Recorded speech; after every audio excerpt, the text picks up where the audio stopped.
Hello everyone, hello pawb. My name is Alex Howells and I'm the Chief Executive of Health, Education and Improvement Wales. And I wanted to take a minute of your time to tell you about the NHS Staff Survey, which opens in October. So the staff survey is a really important opportunity for us to hear about what you think about working in NHS Wales. And this is really critical to help us make improvements that affect all of us as individuals, affect our colleagues, and also make it better for our future workforce.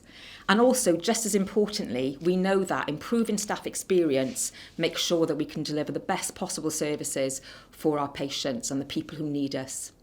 So I'd really want to encourage you to find time in your busy days to fill in the survey. It'll take about half an hour to really help us improve things in NHS Wales and make it the best possible place to work.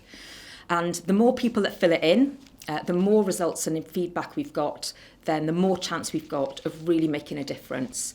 And we'll be publishing these results in the next couple of months so that everybody knows what's been said and, more importantly, what we're going to do about it. So please fill in the NHS Staff Survey. Look out for it in October. Thank you very much. Diolch yn fawr iawn.